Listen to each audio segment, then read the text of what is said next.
love stories. Masarap magmahal, lalo na kung mahalaga sa atin ang isang tao. Ngunit mahalaga ring magtira ng respeto para sa sarili dahil masaktan ka man pagdating ng araw, may kakapitan ka pa rin sa kabila ng iyong pagkabigo. Ikaw kabarangay, bigay todo ka rin ba kung magmahal? Dear Papa Dudut, mapagpalang araw po sa inyo at sa lahat ng mga nakikinig ngayon dito sa inyong programa. Tawagin niyo na lamang po ako sa pangalang Helen. 34 years old at taga General Nakar, Quezon. 14 years old pa lamang ako nang ipagbuntis ko ang panganay namin. Nakipagtanan ako noon sa boyfriend kong si Bart. Tutol po sa pagsasama namin ng mga magulang ko dahil masyado pa raw kaming mga bata. Pero wala na silang nagawa noong malaman nilang buntis ako, Papa Dudut. Nagpakasal kami ni Bart sa huwes pagtungtong ko sa edad na 18. Sa pagsasama namin sa loob ng 2 dekada ay nagkaroon kami ng isa pang anak. Babae ang panganay ko at lalaki naman ang bunso namin. Papadudod sa loob ng 2 dekada kalahati noon ay nasa Brunei si Bart dahil sa trabaho niya. Driver po siya ng isang mayabang pamilya doon at minsan lang talaga siyang makauwi. Pinapayagan naman siya ng amo niya na umuwi 3 beses sa isang taon kaya nagkakasama-sama pa rin kami ng mga anak namin. Hindi po yun naging madali para sa akin dahil madalas kong nami-miss ang asawa ko. Kahit ang mga anak namin ay nangungulila rin sa kanilang ama na hands-on talaga sa kanila noong hindi pa nag-iibang bansa. Pero sa ganong sitwasyon ay ipinapaunawa ko sa mga anak ko na mas malaki ang sweldo ng kanilang ama kung sa ibang bansa ito magtatrabaho. Tungkol naman sa pagsasama namin ay wala naman kaming naging problema kahit na LDR kami. Loyal ako sa asawa ko at ganoon din siya sa akin. Pero unti-unting nayanig ang paniniwala kong okay lamang kami nang may makarating na balita sa akin, Papa Dudut.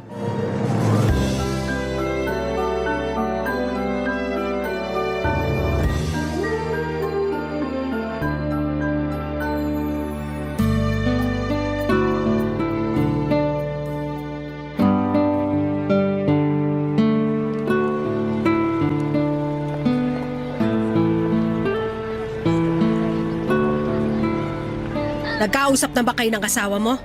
Mukhang hindi na tumatawag sa'yo. Iso ka, Nay. Magkausap nga lang kami kagabi. Kinumusta yung mga bata tsaka nagkwentuhan kami. O kailan daw siya uuwi? Next week na raw po. Excited na nga po ako eh. Sa tagal ba naman na hindi kami nagkita? Na-excite ka pa mukhang niloloko ka na ng asawa mo. Nay, saan niyo naman nakuha yung ideya na yan? Loyal po sa akin si Bart. Mahal na mahal niya kami ng mga anak niya kaya hindi niya ako ipagpapalit sa ibang babae. Nasasabi mo yan kasi hindi mo naman siya nakikita araw-araw. Hindi mo alam kung sino-sino mga nakakasama niya. Baka hindi mo namamalayan, may kalampungan na pala siyang iba. Nay naman, huwag niyo namang siraan yung asawa ko ng harap-harapan. O anong gusto mo? Siraan ko siya ng patalikod? Mas maganda na kung harapan kung sasabihin sa'yo na niloloko ka ng asawa mo, Helen. Kung hindi niyo na po gusto si Bart para sa akin, huwag niyo naman siyang gawa ng issue. Mabuti siyang asawa. Hindi naman siya pumapalya sa pagpapadala at sa pangungumusta sa aming mag-iinan niya eh. Baka medyo nakukonsensya pa kaya nangungumusta. Kung sa pagpapadala naman, hindi mo dapat ipagpasalamat yun. Kasi may responsibilidad siya sa inyo, lalo na sa mga anak mo. Teka lang po, Nay. Bakit niyo po ba nasasabi yan?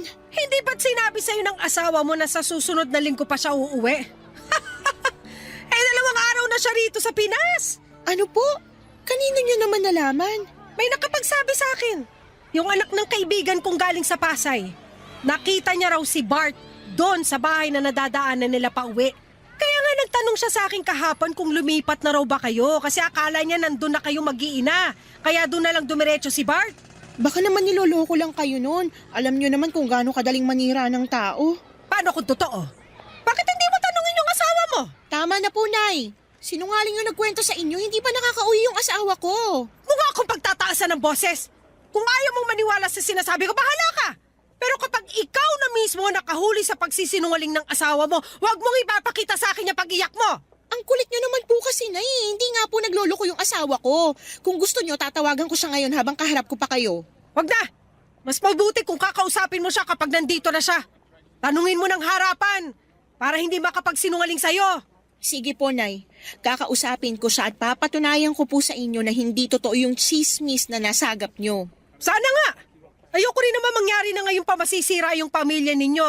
Kung kailan mahigit 2 dekada na yung pagsasama nyo. Uulitin ko po, Nay. Mabuting asawa si Bart kaya hindi niya ako magagawang lokohin. Kapag napatunayan ko nagsisinungaling yung nagsabi sa inyo na nakita niya yung asawa ko, pupuntahan ko siya at kakausapin. Hindi ko palalampasin yung paninira niya sa asawa ko. Papadudot, kahit sa panaginip ay hindi ko naisip na lolokohin ako ng asawa ko. Consistent naman kasi siya sa ipinapakita niya mula noong magsama kami. Mabait siya at responsableng asawa. Tuwing nakikipag-inuman siya ay nagpapaalam pa nga siya sa akin at hindi rin nagpapaabot ng madaling araw. Madalas pa nga siyang nagsasabing under noon dahil kapag pinauwi ko siya ay sumasama talaga siya at hindi na nagyayabang pa. May kaklase si Bart noong high school na nagtatrabaho sa Brunei bilang driver. Ang kaso'y pinauwi na ito ng asawa dahil naghahabol na magkaroon ng isa pang anak kaya nairekomenda nito ang asawa ko. Sa maraming taon na nagsama kami ay pinakita niya kung gaano niya ako kamahal. Madalas niya akong pinagsisilbihan. Magkatulong kami noon sa karinderya ni nanay at ayaw nga niya na napapagod ako kaya halos siya na ang gumagawa ng mga mabibigat na mga gawain. Nagkakahera na lamang ako noon at paminsan-minsan ay nagsaserve sa mga customers namin. Pero pagdating sa pagluluto at kahit na sa paghuhugas ng mga plato ay siya na ang gumagawa. Bukod pa roon ay naghahanap pa siya ng mga racket hanggang sa maging driver siya ng delivery truck. Okay naman ang kitaan niya roon pero noong naospital ang bunso namin, naubos ang savings namin mag-asawa nang kinailangan itong operahan. Pero noong magkatrabaho siya sa Brunei, mabilis kaming nakabangon, papadudot.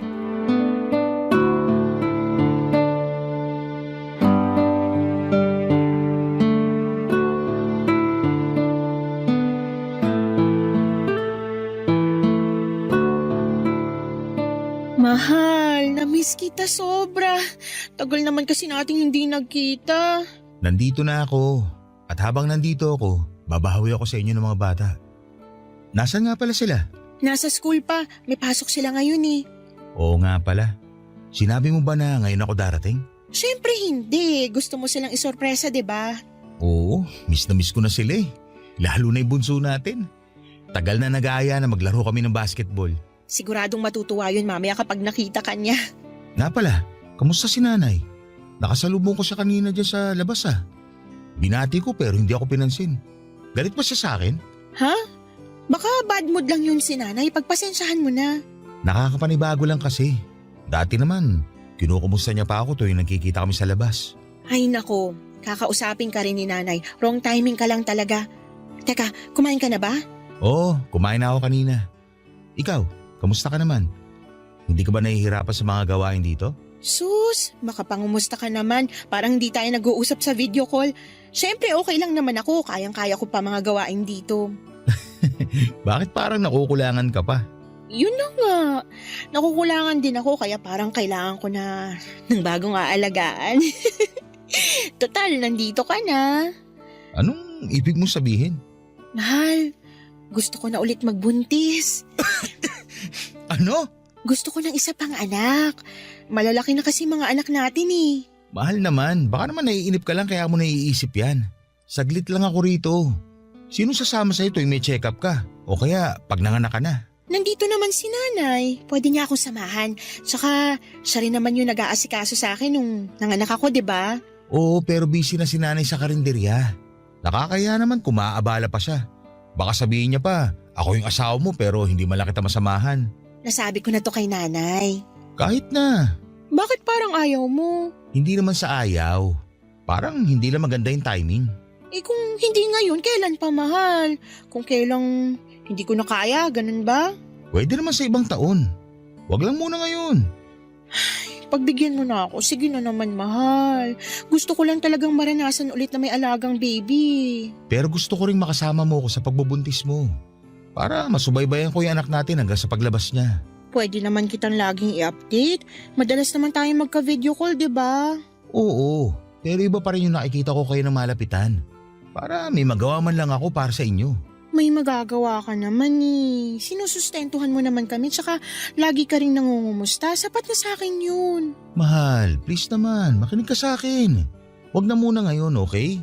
Gusto ko rin naman magkaanak pa tayo. Pero hindi lang talaga ito yung tamang panahon para dyan. Ang simple-simple lang naman ang hinihiling ko sa'yo. Hindi naman ikaw yung magbubuntis kundi ako. Mahal, pag-usapan na lang natin to ulit sa susunod, okay? Magpapahinga muna ako. Ang layo pa ng binyahe ko papunta rito. Ano pa nga bang magagawa ko?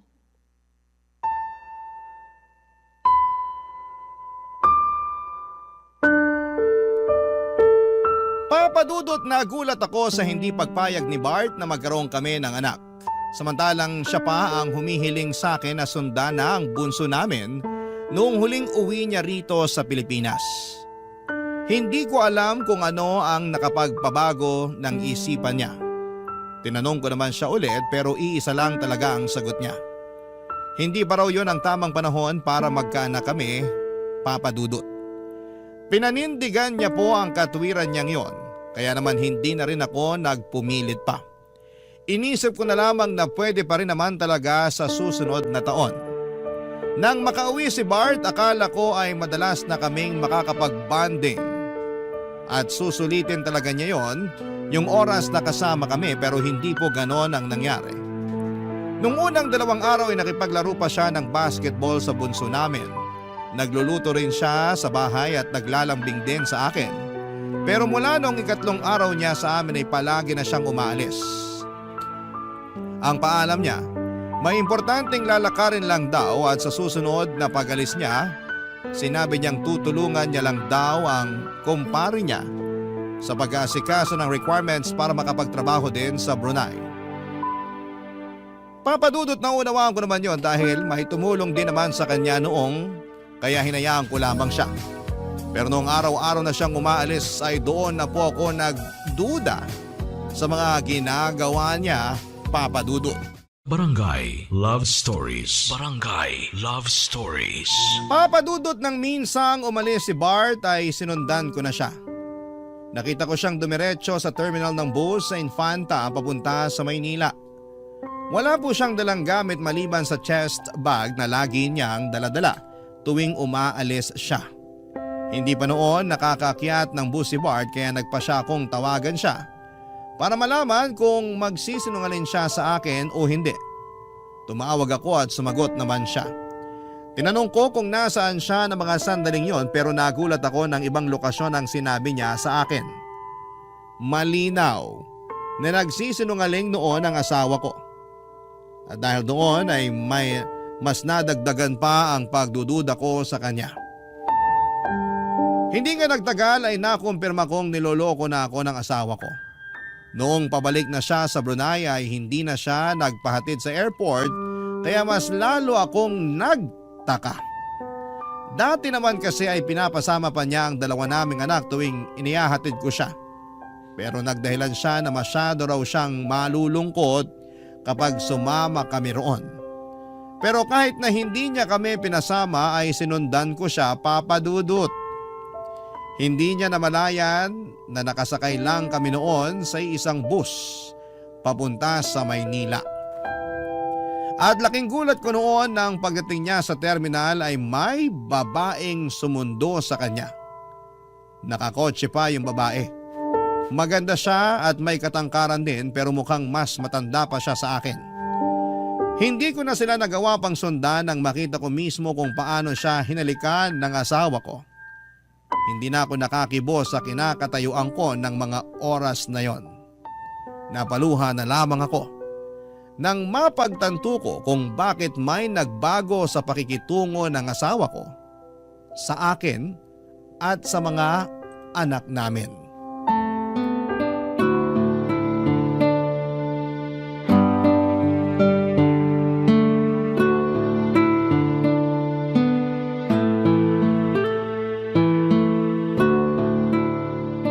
Mahal, kumusta yung biyahe mo pa Maynila? Okay naman.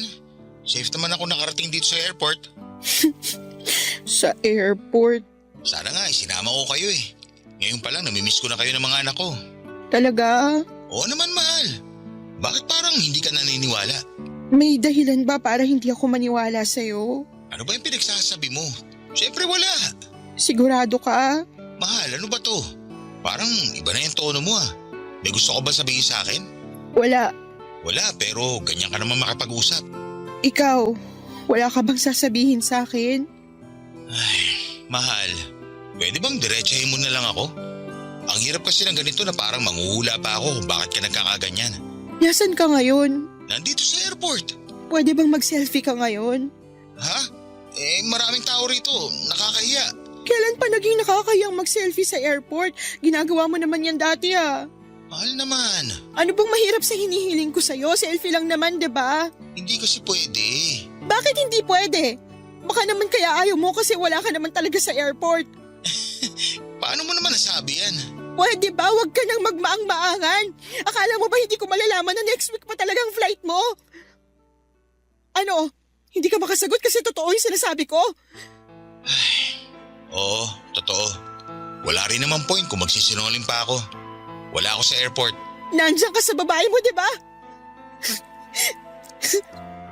Kailan mo pa ba ako niloloko, ha? Kailan pa kayo ng babae mo? 5 taon na. 5 taon? Ganong katagal na kayo magkarelasyon? Bart naman! Paano mo nagawa sa akin to? Mahal, pasensya ka na. Kinailangan ko lang kasing gawin to. Kailangan ko ng tulong niya para magkaroon ng trabaho sa Brunei. Tinulungan ka naman ng kaibigan mo, di ba? Ano pa yung tulong na sinasabi mo? Nagsinungaling ako sa'yo noon. Totoong tinulungan ako ng kaklase ko nung high school. Pero nabankrupt yung amo ko. Nagbawas na siya ng mga driver nila. At isa ako sa natanggal kasi ako lang naman yung Pinoy doon. Hindi ko na alam yung gagawin ko noon, mahal. Buti na lang, ipinakilala sa akin ng kaibigan ko si Angelica. Siya yung tumulong sa akin para magkaroon ng panibagong trabaho sa Brunei. Marami siyang kilala na makakatulong sa akin. Kaya may napasukan kaagad ako noon. Kaya ba pati yung Angelica na yun, pinasukan mo na rin? Mahal naman. Intindihin mo naman ako. Para sa inyo rin naman tong ginagawa ko. Hindi ko lang talaga sinabi sa'yo na natanggal ako sa trabaho kasi ayoko ma-stress ka pa. Saka ayoko rin umuwi nang wala man lang sapat na ipon. Ngayong may ipon na tayo, hindi mo na kailangan makisama sa babae mo. Umuwi ka na rito. Mahal, hindi talaga pwede. Please naman, unawain mo naman ako ngayon. Anong gusto mong gawin ko, ha? Tanggapin na lang na may kahati ako sa'yo, ganun ba? Hindi naman magtatagal to, mahal. Pansamantala lang to. Ikaw pa rin yung mahal ko. Kayo pa rin yung pamilya ko. Kaya sana, pagbigyan mo na muna ako ngayon. Alam mo, hindi ko alam kung paano mo pala sasabi sa akin yan ngayon. Hindi ka pumayag nung sinabi ko sa'yo na gusto kong magbuntis ulit. Tapos ngayon, malalaman ko na may kabit ka pala. Ano gusto mo maramdaman ko? Dapat ba hindi na lang ako masaktan kasi mahal mo naman kami ng mga anak mo? Niloko mo na nga ako eh. Huwag mo naman akong gawing tanga. Papadudot dahil sa galit ko ay napilitan si Bart na bumalik at ilaan sa amin ang natitira pa niyang 1 linggo dito sa Pilipinas. Harap-harapan niyang inamin ang naging affair nila ni Angelica. Kahit daw nasa Brunei siya ay madalas pa rin silang magkasama. Sobrang sakit noong nalaman ko lahat-lahat ng panloloko sa akin ng asawa ko. Kahit na sinabi niyang ginawa niya yon para sa amin, ay hindi ko pa rin matanggap na sa tinagal-tagal ng pagsasama namin ay matagal na rin pala niya akong niloloko. Pero kahit gaano kasakit ang ginawa niya, nagdesisyon ako na inihim yon sa mga anak namin. Nagpanggap kami na walang problema dahil ayokong maapektuhan sila. Lalo na't pareho pa silang nag-aaral. Isa pa papadudot ay masyado ring makiama ang 2 kong anak kaya hindi kaya ng puso ko na masira ang tingin nila sa papa nila. Tiniis ko ang lahat Kahit na may choice naman akong kumawala na lamang sa relasyon namin. Sa madaling salita ay pumayag ako na may kahati ako sa asawa ko. Pumayag rin ako na magsama sila sa Brunei. Ang kapalit naman noon ay hindi nagkulang sa sustento sa amin si Bart. Palagi rin siyang tumatawag para kumustahin ang mga anak namin. Sa madaling salita ay walang nagbago sa amin.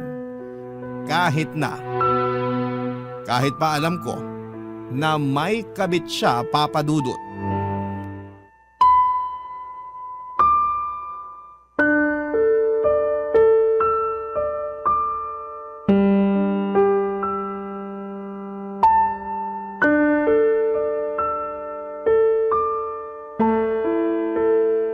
Nasaan ka ngayon? Nandito ako sa kwarto ko. Bakit hindi mo kasama ngayon yung babae mo? Hindi mo ba siya namimiss? Pwede bang wag na natin siya pag-usapan? Bakit hindi? Parte na rin naman siya ng buhay natin, di ba? Pinagsasabay mo kami kaya masanay ka ng palagi ko siyang binabanggit. Mahal naman. Kayo pa rin yung pamilya ko kahit nagsasama na kami ni Angelica. Nabuksan ko yung Facebook account mo at nabasa ko yung conversation yung dalawa.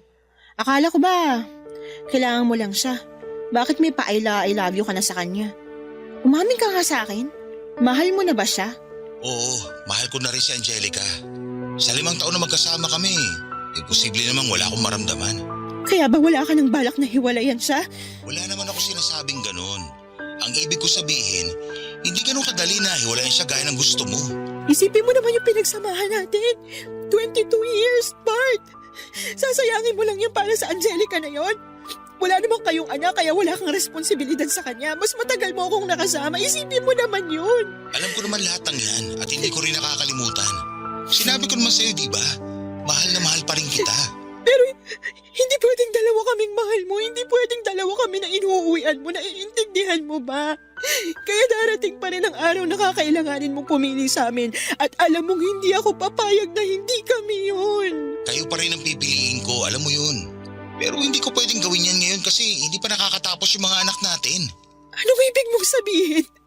Makikipagrelasyon ka sa ibang babaeng yun sa loob ng maraming taon? Sa gusto mong mangyari, imposibleng hindi ka makabuo ng pamilya sa kabit mo. Tapos kakalimutan mo na kami kasi may bago ka na. Sabihin mo na lang kung ayaw mo na talaga sa akin kasi maghahanap na rin ako ng iba. Mahal, huwag ka namang ganyan. Mahal na mahal kita. Huwag mo naman ako ipagpalit sa iba. Ang kapal naman ng mukha mong sabihin niya sa akin samantalang ikaw yung naunang mga liwa. Usa siyang dumating. Hindi ko siya hinahanap kaya ibang kaso yun. Ah, ganon. Kaya tuwing may bagong darating, tatanggapin mo na lang. Si Angelica lang yung babae ko, okay? Wala nang iba. Dapat ba akong matuwa na wala nang iba? Lintik naman, Bart. Nagpapakamartir na nga ako rito para lang magmukha pa rin buo yung pamilya natin at hindi masira yung imahe mo.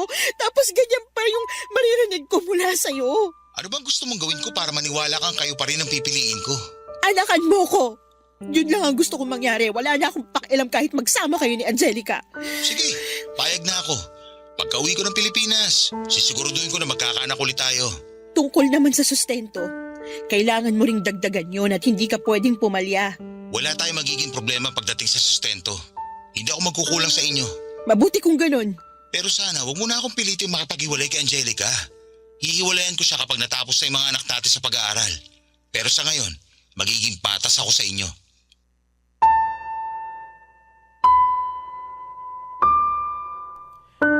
Papa Dudut, batid ko na napakatanga ko sa naging desisyon ko. Pero handa na ako noong magpakababa para lamang hindi kami maghiwalay ni Bart.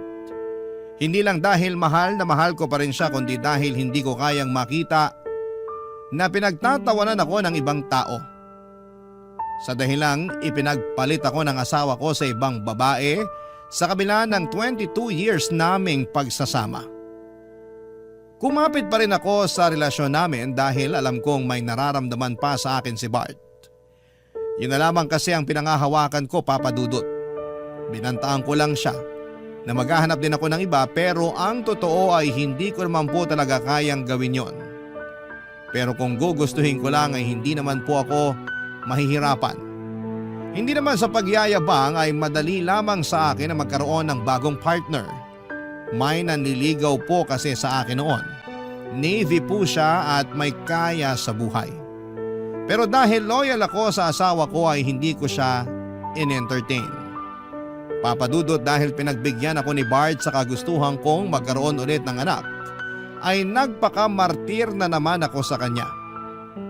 Sa pagkakataong yon ay mas naging malala pa dahil kahit nakauwi na siya ng Pilipinas, ay pinapayagan ko pa siyang lumuwas ng Maynila para magkasama sila ni Angelica. Nang malaman ni nanay ang tungkol doon ay halos magwala siya sa sobrang galit at sinabihan si Bart na huwag magpapakita sa kanya.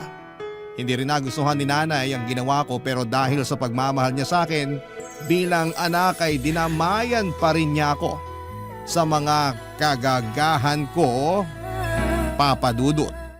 Barangay Love Stories. Barangay Love Stories. Papa Dudut, nabuntis ako ni Bart bago siya bumalik sa Brunei. Nakumpirma ko yon matapos kong mag-PT at magpatingin sa OB. Nagpa siya akong hindi na muna sabihin sa asawa ko ang tungkol doon hanggat hindi pa lumalaki ang tiyan ko.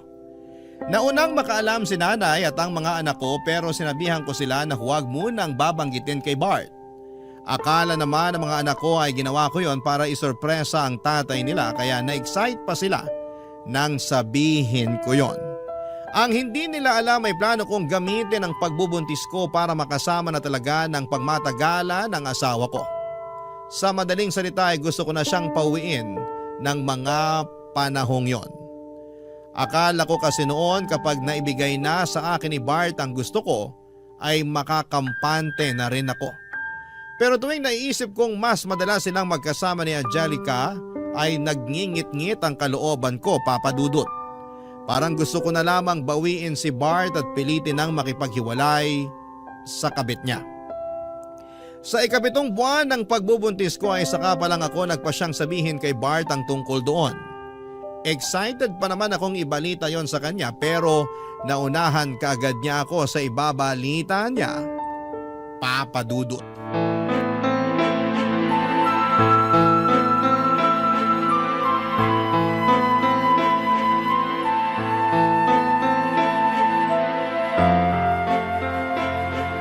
Anong sinabi mo? Tama ba yung narinig ko?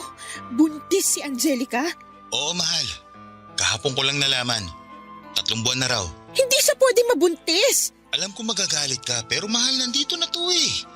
Hindi naman kaya ng konsensya ko kung ipalalaglag namin yung bata. Saka gusto na rin ni Angelica na magkaanak na kami. Tapos ano?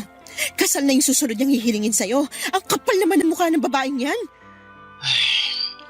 Ganun na nga yung gusto niya mangyari. Gusto niya na magpakasal kami. Hindi ako papayag. Alam ko, hindi naman ako magpapakasal sa kanya. Pwede naman ako magdahilan na lang sa kanya na hindi basta-basta ang proseso ng annulment. Kung sasabihin mo yan sa kanya, parang pinaaasa mo pa siya. Ipakausap mo siya sa akin. Baka kailangan mo na ipamukha sa kanya kung anong lugar niya sa buhay mo. Hindi naman mangyayari yun eh. Sinabi mo rin sa akin noon na kami yung pipiliin mo, pero anong ginawa mo, ha? Binigyan mo pa siya ng dahilan para itali ka niya. Binuntis mo pa. Huwag ka na magalit, please. May usapan naman tayo, di ba? Nabubuntisin kita para magkaroon ka na ulit ng aalagaan. Hayaan mo pagbalik ko. Malapit na akong manganak, Bart. Anong ibig mo sabihin? Buntis ka rin? May mga anak bang hindi buntis? Pero bakit ngayon mo lang sinabi sa akin? Kasi gusto ka naming isorpresa ng mga bata. Pero wala eh. Sa ganitong pagkakataon mo pa nalaman, inunahan mo ko kaagad ng balitang na buntis mo na yung kabit mo. Pasensya ka na. Kung alam ko lang. Kung alam mo lang ano, may gagawin ka ba para mapasaya ako ngayon? Ano bang gusto mo, mahal? Hiwalayin mo si Angelica. Pero… Wala nang pero. Ang tagal ko nang nagtiis na may kahati sa'yo. Hiwalayan mo siya kung gusto mo pang makasama yung bago nating anak. Pwede bang saka na lang kapag nanganak na siya? Baka kasi kung ano pa maisipan niyang gawin kapag ngayon pa ako nakipag-iwalay sa kanya. Kawawa naman kung matadamay pa yung inosenteng bata. Siguraduhin mo lang natutuparin mo na yan, Bart. Kasi kung hindi, mapipilitan talaga ako na ilayo sa'yo tong anak mo. Pangako, totoo na to. Kamusta pala yung baby natin? Nakakapagpa-check up ka ba? Sinong kasama mo sa pagpunta sa doktor? Si nanay. Siya naman talaga nag-aasikaso sa akin noon pa. Kunwari ka pang hindi mo alam. Pasensya ka na kung wala na naman ako sa tabi mo. Sanay na ako.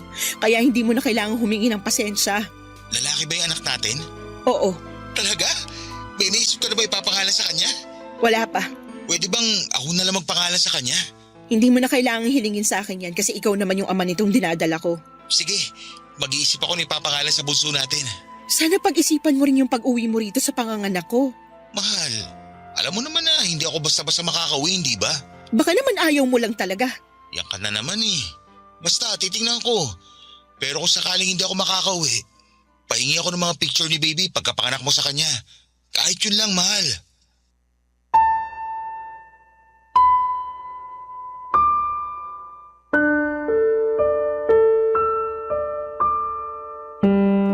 Papa Dudut, alam naman ni Angelica na kasal kami ni Bart pero hindi ko maintindihan kung bakit hinihiling pa niya na pakasalan siya ng asawa ko. Pero kahit na ano pang gawin niya ay hindi ako papayag na maghiwalay kami ni Bart. Pinangahawakan ko ang kasal namin at malaki ang laban ko hanggat hindi pa ako hinihiwalayan ng asawa ko. Sa galit ko noon ay gumawa ako ng paraan para makausap si Angelica. Dahil pareho lang naman kaming nasa Pilipinas, kung tutuusin ay pwede ko siyang puntahan pero dahil malaki na ang tiyan ko ay mahihirapan na akong magbiyahe. Nagkaroon kami ni Angelica ng mainit na sagutan. Hindi ako nagpatalo sa kanya dahil ako ang legal at ipinamukha kong kabit lamang siya ng asawa ko. Doon na siya nagwala at aksidente niyang nasaktan ang sarili niya. Papadudot sa kasamaang palad ay nakunan po si Angelica. Hindi ko naman ginusto ang mga nangyaring yon sa kanya at aaminin ko na naawa ako sa kanya dahil sa mga nangyari. Pero medyo nakahinga rin ako ng maluwag dahil wala na siyang hahabulin sa asawa ko. Papadudod sa pagkawala ng ipinagbubuntis ni Angelica, akala ko noon ay tuluyan na siyang hihiwalayan ni Bart. Pero hindi po ganon ang nangyari.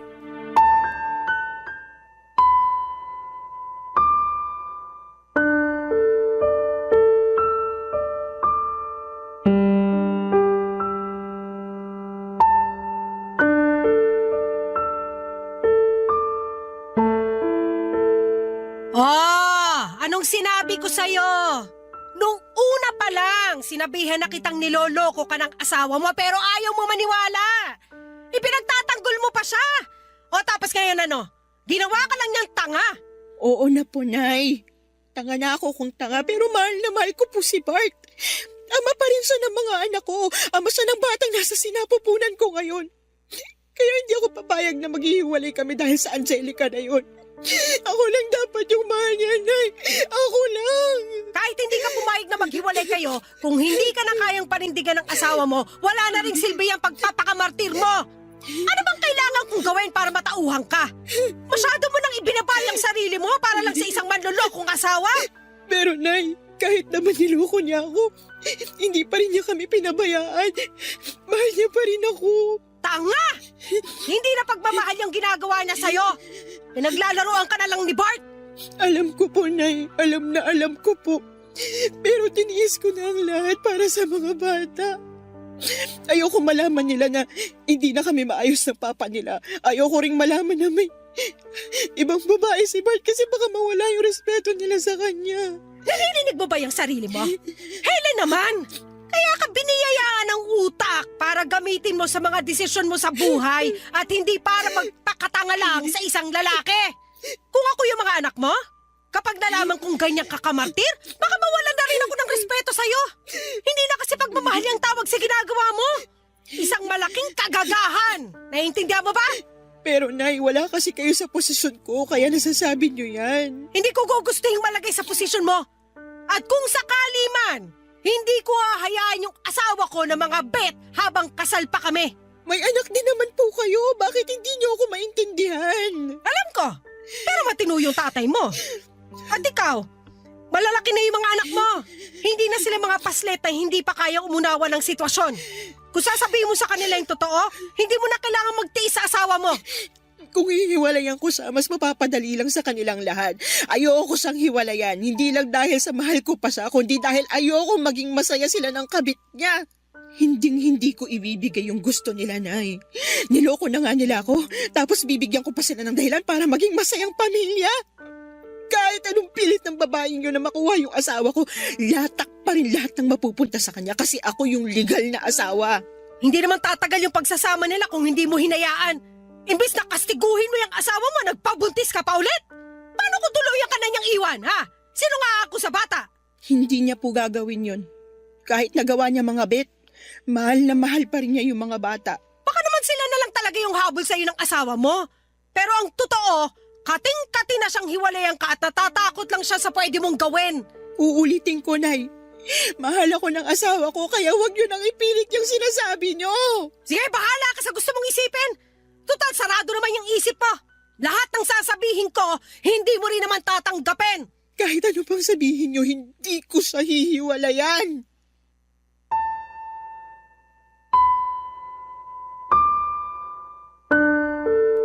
Papadudod sa kabila ng mga nangyari kay Angelica ay nakumpirma kong nagsasama pa rin sila ni Bart at wala talaga siyang balak na hiwalayan nito.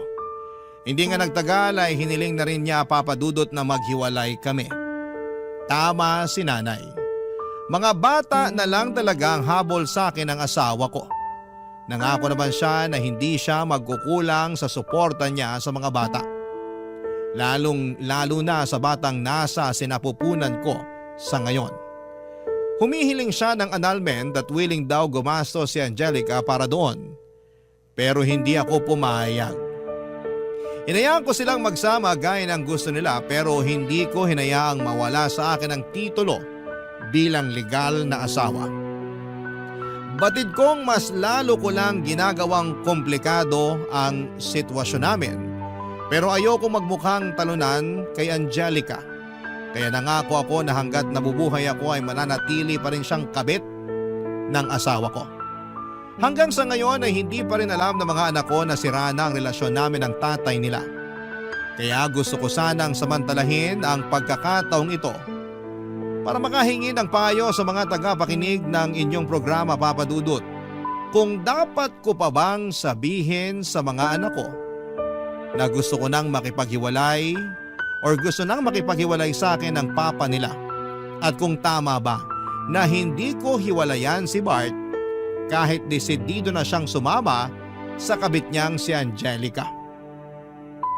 Sa ngayon ay hanggang dito na lamang po muna, Papa Dudut, ang kwentong ibabahagi ko at maraming salamat po sa pagbabahagi nito, Papa Dudut.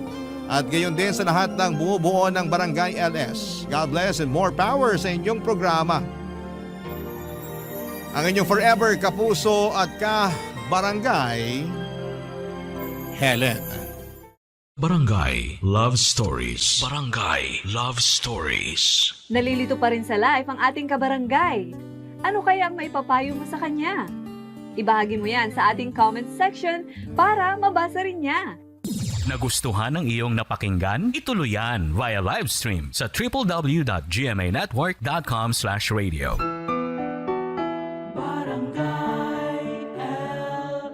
In Mega Manila, 97.1. Forever.